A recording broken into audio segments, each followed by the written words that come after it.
അള്ളാഹിനോടാണ് സുന്നികളൊക്കെ ദ്വാരക്കാറ്. അള്ളാഹുവിൻ്റെ അമ്പിയാക്കൾ അവർ വിളിക്കും, അമ്പിയാക്കളോട് തേടും, അമ്പിയാക്കളോട് ആവശ്യപ്പെടും, അമ്പിയാക്കളോട് അപേക്ഷിക്കും. അല്ലാതെ അള്ളാഹുവിനോടാണ് അവർ ദുആ ചെയ്യല്, പ്രാർത്ഥിക്കല്. അള്ളാഹുവിനോടാണ് സുന്നികൾ. അല്ലേ? നമ്മൾ പോലീസിനോട് അപേക്ഷിക്കും, അതേ ഗവൺമെന്റിനോട് സഹായം തേടും. പക്ഷേ ഗവൺമെന്റിനോട് പ്രാർത്ഥിച്ചു എന്നാരും പറയൂല. അതേപോലെ SIനോട് പ്രാർത്ഥിച്ചു എന്നാരും പറയൂല. ഇതുപോലെ അമ്പിയാക്കളോ വലിയാക്കളോട് ചോദിക്കുന്നത് പ്രാർത്ഥിച്ചു എന്ന് പറയൂല. അതിന് സഹായം തേടി എന്ന് പറയാം. ഭാഷയെ പറയാവോ പറഞ്ഞൂടെ എന്നുള്ളതല്ല ഞാൻ പറഞ്ഞു. അങ്ങനെ പറയലില്ല എന്ന്. ആരെങ്കിലും സുബ്ഹാനല്ലാഹ് വെള്ളപ്പൊക്കത്തിന് ജലദോഷം എന്ന് പറയലുണ്ടോ? അത് പറയൂല. ജലത്തിന്റെ ദോഷം തന്നെ അല്ലത്, അതിന് ജലദോഷം എന്ന് പറയൂല.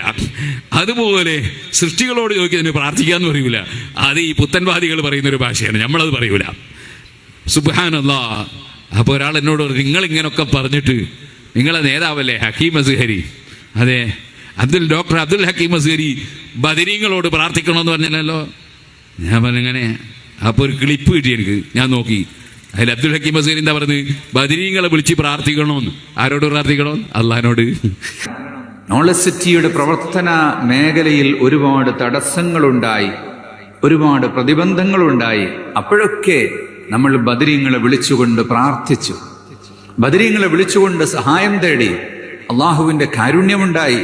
നോളജ് സിറ്റിയുടെ കടമ്പകൾ മറികടക്കാൻ നമുക്ക് ഏറ്റവും സഹായകമായത് ആ ബദരീങ്ങളെ വിളിച്ചുകൊണ്ടുള്ള ഇടതേട്ടമായിരുന്നു. ബദരീങ്ങളെ വിളിച്ച് അള്ളാഹിനോട് പ്രാർത്ഥിക്കാന്ന് അങ്ങനെ ഒന്നുണ്ടോ? അള്ളാഹിനോട് വിളിക്കല് ബദരീങ്ങളെ, പ്രാർത്ഥിക്കൽ അള്ളാഹിനോട്. അതാ ഞാൻ പറയാൻ പോകുന്നത്. സഹീഹായ ഹദീസ് ഉസ്മാൻ ഇബ്നു ഹുനൈഫ് റളിയല്ലാഹു പറഞ്ഞ ഹദീസ്. അതെ, അതിലെന്താ ഉള്ളത്? അഹ്മദ് റളിയല്ലാഹു റിപ്പോർട്ട് ചെയ്തു, തിർമിദി റിപ്പോർട്ട് ചെയ്തു, ഇബ്നു മാജ റിപ്പോർട്ട് ചെയ്തു. എത്ര ഹദീസ് പണ്ഡിതന്മാരാണ്. ഹദീസ് സഹീഹുൻ. എല്ലാ ഇമാമിങ്ങളും സഹീഹാണ്. അതിലെന്താ ഉള്ളത്? കണ്ണിന് കാഴ്ചയില്ലാത്ത ആള് നബിതങ്ങളെ സമീപത്ത് വന്നു, നബിതങ്ങളോട് ആവശ്യപ്പെട്ടു, അവൻ 2 റകഅത്ത് നിസ്കരിക്കൂ, നന്നായി ഓതു എടുത്ത് 2 റകഅത്ത് നിസ്കരിക്കൂ, എന്നിട്ട് ഈ ദുആ നടത്തിക്കോ. എന്താ ദുആ? അല്ലാഹുമ്മ ഇന്നി അസ്അലുക വഅതവജ്ജഹു ഇലൈക ബിനബിയിക നബിയ്യിർ റഹ്മ യാ മുഹമ്മദ് ഇന്നി ഖദ് തവജ്ജഹതു ബിക ഇലാ റബ്ബി ഫീ ഹാജതി ഹാദിഹി ലിതഖ്ളി ലി ഔ ലിതുഖ്ളാ ലി അല്ലാഹുമ്മ ഫശഫിഉ ഫിയാ. ദുആ നടത്തുകയാണ് അല്ലാഹുവിനോട്. എന്താണ് ദുആ? അല്ലാഹുവേ, ഞാൻ നിന്നോട് ചോദിക്കുന്നു, ഞാൻ നിന്നിലേക്ക് മുന്നിടുന്നു, ഞാൻ ഇടയാടനാക്കുന്നു നിന്റെ റഹ്മത്തിന്റെ നബിയായ മുഹമ്മദ് നബിയെ. അള്ളാഹിനോട് ദ്വാരക്കുന്നതിന് ഇടയ്ക്ക് വിളിക്കുകയാണ്. ആരെ? ബദരീകളിലെ 1ാമത്തെ മെമ്പറെ വിളിക്കുകയാണ്. അതാരാണ്? അതാണ് മുഹമ്മദ് റസൂലുള്ളാഹി. വിളിക്കുകയാണ്, യാ മുഹമ്മദ്, ഓ മുഹമ്മദ് നബിയേ, ഇന്നി ഖദ് തവജ്ജഹതു ബിക ഇലാ റബ്ബി, എന്റെ റബ്ബിലേക്ക് ഞാൻ അങ്ങയെ ഇടയാളനാക്കി മുന്നിട്ടിരിക്കുന്നു. ഫീ ഹാജതി, എന്റെ ആവശ്യം, ലിതഖ്ദിയ ലി, തങ്ങൾ വീട്ടിത്തരാൻ. തങ്ങൾ വീട്ടിത്തരാൻ എന്ന് പറഞ്ഞാലോ ആവശ്യം വീട്ടുന്നവൻ അല്ലാഹുവാണ്. പിന്നെയോ തങ്ങൾ വീട്ടിത്തരാൻ എന്ന് പറഞ്ഞാൽ തങ്ങൾ അതിൽ ഇടപെടാൻ എന്നാണ് അതിൻ്റെ അർത്ഥം. ഏതുപോലെ നേരത്തെ ഇവിടുന്ന് ഒരാൾ എന്നെ വിളിച്ചു, ഈ പരിസരത്തുനിന്ന് ഒരാൾ വിളിച്ചിട്ട് എന്നോട് പറഞ്ഞു, ഉസ്താദേ, ഞങ്ങൾക്കൊരു പള്ളി ഉണ്ടാക്കി തരണം. പള്ളി ഉണ്ടാക്കി കൊടുക്കാൻ എന്നെ കൊണ്ട് കഴിയൂല എന്ന് അയാൾക്കറിയാം. പിന്നെ പള്ളി ഉണ്ടാക്കി തരണമെന്ന് പറഞ്ഞാൽ അതിൻ്റെ അർത്ഥം എന്താണ്? ഒരു പള്ളി ഉണ്ടാക്കിത്തരാൻ കഴിയുന്നവരുണ്ടാക്കിത്തരാൻ നിങ്ങൾ ഇടപെടണമെന്നാണ്. അങ്ങനെ ഇടപെട്ട് 100-ലധികം പള്ളി റബ്ബിൻ്റെ തൗഫീഖ് കൊണ്ട് ഉണ്ടാക്കാൻ അവസരം ലഭിച്ചു. ഒന്നും ഞാൻ ഉണ്ടാക്കിയതല്ല, പക്ഷേ നാട്ടുകാർ പറയും നിങ്ങൾ പള്ളി ഉണ്ടാക്കി തരണമെന്നാണ്. അതേ സാധാരണയാണ് അങ്ങനെ പറയുക എന്ന് സ്വാഭാവികമാണ്. ഒന്നിനും കഴിയാതെ കിടക്കുന്ന ബാപ്പ, ആ ബാപ്പാനോട് മകൻ വന്ന് പറയുന്നു, ബാപ്പാ, എനിക്കൊരു വീടുണ്ടാക്കി തരണം.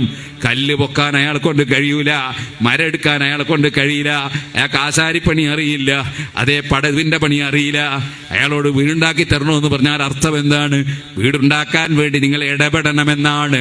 ഇതുപോലെ നബി തങ്ങളോട് പറയാണ്, ഓ നബിയെ, തങ്ങൾ വീട്ടിത്തരാൻ, അതായത് അല്ലാഹു എൻ്റെ ആവശ്യം വീട്ടിത്തരാൻ തങ്ങൾ ഇടപെടണമെന്നാണ് അതിൻ്റെ അർത്ഥം. അവിടെ ലിതുഖ്ളാലി എന്നും വായിക്കാം, എൻ്റെ ആവശ്യം നിർവഹിച്ചു കിട്ടാൻ വേണ്ടി. ഇത് പറഞ്ഞതിന് ശേഷം അതാണ് നബിതങ്ങളോടുള്ള ഇസ്തിഗാഥ. ഇടപെടാൻ ആവശ്യപ്പെടുന്നതാണ് ഇസ്തിഗാഥ. അതേ ഇടലയാളനാക്കി പടച്ചവനോട് ചോദിക്കുന്നതാണ് തവസ്സുല്. എന്നിട്ട് പിന്നെന്താ പറയാൻ നബിതങ്ങൾ പഠിപ്പിച്ചു കൊടുക്കുന്നത്? തവസ്സുലും ഇസ്തിഗാഥയും. അത് കഴിഞ്ഞിട്ട് പിന്നെയും റസൂലുള്ള പഠിപ്പിച്ചു കൊടുക്കുന്നു അല്ലാഹുമ്മ ഫശഫിഹു ഫിയാ. അല്ലാഹുവോട് തന്നെ വീണ്ടും പ്രാർത്ഥിക്കുന്നു അല്ലാഹുമ്മ ഫശഫിഹു ഫിയാ. അല്ലാഹുവേ എന്റെ വിഷയത്തിൽ ഇടപെടാൻ ഞാൻ മുഹമ്മദ് നബി തങ്ങളോട് പറഞ്ഞിട്ടുണ്ട്. ആ ഇടപെടുമ്പോ നീയൊന്ന് സ്വീകരിക്കണേ, അവിടുത്തെ ശഫാഅത്ത് സ്വീകരിക്കണേ. ആകയാൽ തവസ്സുലും ഇസ്തിഗാഥയും പഠിപ്പിച്ചത് റസൂലുള്ളാഹി സ്വല്ലല്ലാഹു അലൈഹി വസല്ലം തങ്ങളാണ്. സുഹൃത്തുക്കളെ, തവസ്സുലും ഇസ്തിഗാഥയും ചെയ്യുന്ന മുസ്ലിമീങ്ങൾ ശിർക്ക് ചെയ്ത മുശ്രിക്കുകളാണെന്ന് പറഞ്ഞാൽ അവൻ അതാ റസൂലുള്ളാഹിനെയാണ് ആക്ഷേപിക്കുന്നത്, അല്ലാഹുവിന്റെ റസൂലിനെയാണ് തള്ളുന്നത്, ഖുർആനിനെയാണ് തള്ളുന്നത്. മധ്യവർത്തി വേണ്ട എന്ന് പറഞ്ഞാൽ തള്ളുന്നത് ഖുർആനിനെയാണ്. ഖുർആനിനെയും അല്ലാഹുവിന്റെ റസൂലിനെയും തള്ളിയാൽ ഖുർആൻ പറയുന്നു വമാ കാന ലി മുഅ്മിനിൻ വലാ മുഅ്മിനത്തിൻ ഇദാ ഖദല്ലാഹു വറസൂലുഹു അംറൻ അൻ യകൂന ലഹുൽ ഖിയറത്തു മിൻ അംരിഹിം. അല്ലാഹുവും റസൂലും ഒരു കാര്യം തീരുമാനിച്ചു കഴിഞ്ഞാൽ, പറഞ്ഞു കഴിഞ്ഞാൽ പിന്നെ അവിടെ ചോയ്സ് ഇല്ല. അത് ഞാൻ സ്വീകരിക്കൂല എന്ന് പറയാൻ ഒരു മുസ്ലിമിനും ഒരു മോമിനും അധികാരമില്ല. സുബ്ഹാനല്ലാഹ്. അലി റളിയല്ലാഹു അൻഹു തലവെട്ടി കൊന്നുകളഞ്ഞവരെന്താ ചെയ്തത്? ഖുർആൻ ദുർവ്യാഖ്യാനം ചെയ്തു. അബൂജഹലിനെ സംബന്ധിച്ചിറങ്ങിയ ആയത്തുകൾ കൊണ്ടുവന്ന് അലി ബിൻ അബി താലിബിന്റെ പേരിൽ വെച്ച് കെട്ടി. അത് തന്നെയല്ലേ അബൂജഹലിനെ സംബന്ധിച്ച് പറഞ്ഞ ആയത്തുകളുണ്ട് പരിശുദ്ധ ഖുർആനിൽ. ഇത്തഖദൂ മിൻ ദൂനില്ലാഹി ആലിഹത്തൻ ലഅല്ലഹും യുൻസറൂൻ. സഹായത്തിന് വേണ്ടി ദൈവങ്ങളെ സ്ഥാപിച്ചു, ദൈവങ്ങളെ വിശ്വസിച്ചു. അബൂജഹലും കക്ഷികളും അങ്ങനെ അല്ലാത്ത ദൈവമുണ്ട് എന്ന് വിശ്വസിച്ചു. അവർ ദൈവങ്ങളാണെന്ന നിലക്ക് അവരുടെ ദൈവമായി അവർ പ്രതീക്ഷിച്ച സങ്കല്പിച്ച വസ്തുക്കളോട് അവർ സഹായം തേടിയതിനെ ശിർക്കെന്ന് ഖുർആൻ പരിചയപ്പെടുത്തി. അത് കൊണ്ടുവന്ന് അല്ലാഹ് അല്ലാതെ ദൈവമില്ല, ലാ ഇലാഹ ഇല്ലല്ലാഹ് മുഹമ്മദുർ റസൂലുള്ളാഹ് വിശ്വസിക്കുന്ന മുസ്ലിമീങ്ങളെ തലയിൽ വെച്ച് കെട്ടി അലി ഇബ്നു അബീ ത്വാലിബ് റളിയല്ലാഹു അൻഹുവിനെ മുശ്രിക്കായി ചിത്രീകരിച്ച അതേ ഖവാരിജിന്റെ പാതയിൽ ജീവിച്ചാൽ ഈമാൻ കിട്ടി മരിക്കൂല എന്നത് അത്തരം പരിപാടികളിൽ പെട്ടുപോയവർ നന്നായി ആലോചിക്കുന്നത് നല്ലതാണ്. ഇനി ഞാനൊരു കാര്യം പറയട്ടെ. ഞാൻ പറഞ്ഞല്ലോ റാഫിളത്ത് എന്ന് പറയുന്ന കക്ഷി. ആ കക്ഷികൾ എന്ത് വാദിച്ചു? അമ്പിയാക്കൾ തെറ്റ് ചെയ്യുമെന്ന് വാദിച്ചു. ഈ വാദവും കടമെടുത്തു ഇവിടെയുള്ള പുത്തൻവാദികൾ. അങ്ങനെയാണ് അസ്റഫുൽ ഖൽഖ് സല്ലല്ലാഹു അലൈഹി വസല്ലമ തങ്ങളെ സംബന്ധിച്ച് 2010 ജൂലൈയിലെ അൽമനാർ പത്രത്തിൽ അവർ എഴുതി വെച്ചു, മുജാഹിദ് എഴുതി വെച്ചു, നബി സല്ലല്ലാഹു അലൈഹി വസല്ലമ തങ്ങളെ സംബന്ധിച്ച് എഴുതി വെച്ചു, മുഹമ്മദ് നബിയുടെ വീക്ഷണങ്ങളിലും നയങ്ങളിലും പിഴവുകൾ സംഭവിക്കുകയുണ്ടായിട്ടുണ്ട്. സുബ്ഹാനല്ലാഹ്, നബിയുടെ ചില വീക്ഷണങ്ങളിലും നയങ്ങളിലും പിഴവുകൾ സംഭവിക്കുകയുണ്ടായിട്ടുണ്ട്. അത്തരം സംഭവങ്ങൾ ആവർത്തിക്കാതിരിക്കാൻ അള്ളാഹു നബിയെ ആക്ഷേപിക്കുകയുണ്ടായി. 2010 ജൂലൈയിലെ അൽമനാർ പേജ് 39 അള്ളാഹുവിന്റെ റസൂലിന് തെറ്റുപറ്റി എന്ന ആശയം ഇവിടെ മുജാഹിദും സലഫി വിഭാഗം പ്രചരിപ്പിച്ചു. അവർ റസൂലുള്ളാഹിനെ മാത്രമല്ല അതിൽ തന്നെ എഴുതി മൂസാ നബി തെറ്റ് ചെയ്യുകയും റബ്ബിനോട് മാപ്പിരക്കുകയും അല്ലാഹ് പുറത്തു കൊടുക്കുകയും ചെയ്തു. പേജ് 39 അതിൽ തന്നെ മാപ്പിരക്കാൻ അർഹമായ തെറ്റ് നൂഹ് നബി ചെയ്തുവെന്ന് ഈ വചനങ്ങളിൽ നിന്ന് വ്യക്തമാണ്. പേജ് 22 ആദൻ നബിയിൽ നിന്ന് അനുസരണക്കേടുണ്ടായി എന്നൊക്കെ ഇവിടെ മുജാഹിദുകൾ അവർ അൽമനാറിൽ എഴുതി വെച്ചു.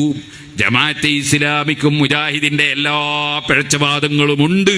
അതിന്റെ പുറമെ വേറെ കുറച്ച് പുതിയതുമുണ്ട്. അതാണ് ജമാഅത്തെ ഇസ്ലാമി. ആ ജമാഅത്തെ ഇസ്ലാമിക്കാരിൽ എഴുതി വെച്ചു, IPH പ്രസിദ്ധീകരിച്ച ചോദ്യോത്തരങ്ങൾ എന്ന പുസ്തകത്തിൽ എഴുതി വെച്ചു. എന്താ എഴുതി വെച്ചത്? മൂസാ നബി മഹാകുറ്റം പ്രവർത്തിച്ചിരുന്നു, അദ്ദേഹം ഒരു മനുഷ്യനെ വധിക്കുകയുണ്ടായി. ചോദ്യോത്തരങ്ങൾ IPHന്റെ പുസ്തകം പേജ് 28. അപ്പോ അമ്പിയാക്കൾ തെറ്റ് ചെയ്തു എന്ന വാദം ഇവിടെ ഉന്നയിച്ച കക്ഷികൾ, അത് ഈ മുജാഹിദ് ജമാഅത്ത് അവർക്ക് ഈ ആശയം എവിടുന്ന് കിട്ടി? അത് റാഫിളത്തിന്റെ ആശയമാണ്. സിദ്ദീഖുൽ അക്ബർ നരകത്തിലാണെന്ന് പറഞ്ഞ റാഫിളത്തിന്റെ ആശയമാണ്. ഇമാം അശ്അരി റളിയല്ലാഹു അൻഹു മഖാലാത്തുൽ ഇസ്ലാമീൻ എന്ന ഗ്രന്ഥത്തിൽ പറയാണ്, വഖ്തലഫത്തിർ റവാഫിളു ഫിർ റസൂലി അലൈഹിസ്സലാം ഹൽ യജൂസു അലൈഹി അസിയാം ലാ. റസൂലുള്ള തെറ്റിയോ ഇല്ലേ എന്നതിൽ റാഫിളിയാക്കൾ ഛിന്ന ഭിന്നമായി പിരിഞ്ഞു.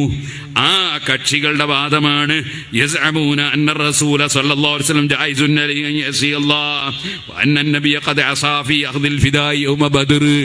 ബദർ യുദ്ധത്തിന്റെ ദിവസമുള്ള നടപടിയിൽ പോലും മുഹമ്മദ് നബി തെറ്റ് ചെയ്തിരുന്നുവെന്ന് റാഫിളുകൾ വാദിച്ചു. അങ്ങനെ സിദ്ദീഖുൽ അക്ബറും ഉമർ ഇബ്നു ഖത്താബും പിഴച്ചുപോയി എന്ന് വാദിച്ച തറാവീഹ് നിസ്കാരം ഉമർ ഇബ്നു ഖത്താബ് ഇസ്ലാമിൽ ഇല്ലാത്തതുണ്ടാക്കിയതാണ് എന്ന് വാദിച്ച റാഫിളത്തിന്റെ വാദം ഇവിടെ മുജാഹിദും ജമാഅത്തെ ഇസ്ലാമിയും അവരെ പത്രങ്ങളിലും പുസ്തകങ്ങളിലും പ്രചരിപ്പിക്കുകയാണ്. അതുകൊണ്ട് പറയട്ടെ, ഈമാൻ കിട്ടി മരിക്കണോ? നമ്മുടെ മുൻഗാമികളായ 4 മദ്ഹബിന്റെ ഇമാമിങ്ങളും സഹാബികളും പഠിപ്പിച്ച അഹ്ലുസുന്നത്തി വൽ ജമാഅത്തിന്റെ ആശയം ജീവിതത്തിൽ മുറുകെ പിടിച്ച് ജീവിച്ച് മരിച്ചാലേ ഈമാൻ കിട്ടി മരിക്കുള്ളൂ. അല്ലാഹ് പറയുന്നു, ഫലാ വറബ്ബിക ലാ യുമിനൂന ഹത്താ യുഹക്കിമൂക ഫീമാ ശജറ ബൈനഹും ثم لا يجدوا في أنفسهم حرجا مما قضيت ويسلموا تسليما. നബിയേ, റബ്ബിനെ തന്നെയാണ് സത്യം. അല്ലാഹ് പറയാണ്, അതേ അവരാരും മൂമിനാകൂല, ഈമാനുള്ളവരാകൂല. തങ്ങളെടുക്കുന്ന തീരുമാനം അംഗീകരിക്കാതെ മൂമിനാകൂല.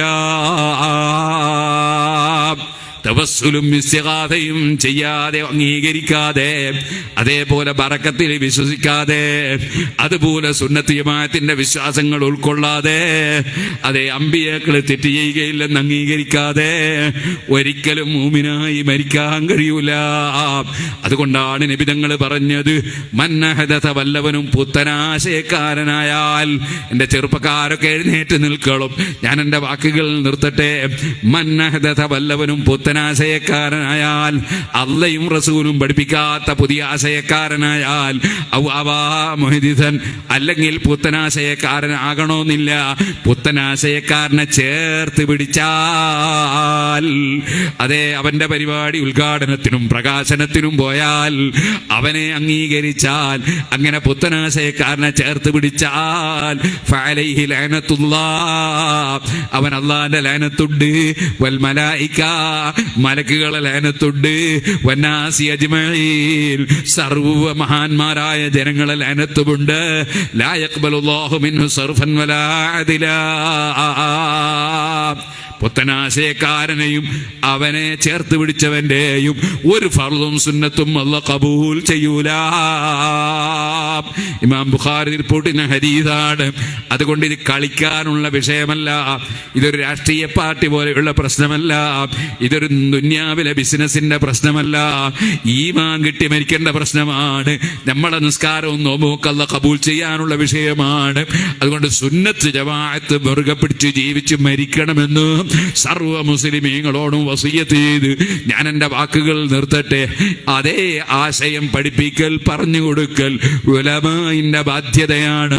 അതാണ് സമസ്ത കേരള ജമിയത്തുൽ ഉലമ അതിന്റെ 100ാം വാർഷികം വരുമ്പോ, അതിന്റെ ഘടകങ്ങളുടെ എല്ലാം സമ്മേളനങ്ങൾ നടക്കുമ്പോ, ഇപ്പോൾ കേരള മുസ്ലിം ജമാഅത്തിന്റെ കീഴിൽ സർവ സംഘടനകളും ഒരുമിച്ചുകൂടി, സർവ സംഘടനാ കുടുംബങ്ങളും ഒരുമിച്ചുകൂടി ജനങ്ങളെ ഈമാൻ രക്ഷിക്കാൻ വേണ്ടിയുള്ള ഈ പരിപാടികൾ നടത്തിക്കൊണ്ടിരിക്കുന്നതെന്ന് എല്ലാവരോടും ഉണർത്തി, ദുനിയാവിൽ എന്ത് വന്നാലും മരണത്തോടെ അതിന് പരിഹാരമാണ്.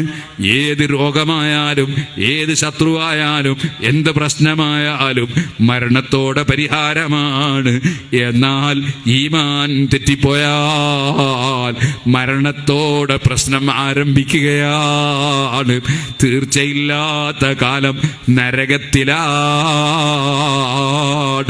റബ്ബ് കാക്കട്ടെ. അതുകൊണ്ട് സുന്നത്ത് ജമാഅത്തിന്റെ വിശ്വാസത്തിൽ ഉറച്ചു നിൽക്കണമെന്നും സുന്നത്ത് ജമാഅത്തിന്റെ ഏതെങ്കിലും വിശ്വാസത്തിൽ ആർക്കെങ്കിലും സംശയങ്ങളുണ്ടെങ്കിൽ അത് സമസ്ത കേരള ജമീഅത്തുൽ ഉലമാക്കളുമായി ബന്ധപ്പെട്ട് സംശയം തീർക്കേണ്ടതാണെന്നും ഓർമ്മപ്പെടുത്തി ഞാൻ എൻ്റെ വാക്കുകൾ നിർത്തുന്നു. നമ്മൾക്ക് ആഖിറത്തിൽ വെച്ച് കൈകടിച്ചാൽ ഫലം കിട്ടൂല. അല്ലാഹുവേ, ഞങ്ങൾക്ക് ദീനിൽ ഉറച്ചു നിൽക്കാൻ നീ തൗഫീഖ് തരണം അല്ലാഹ്.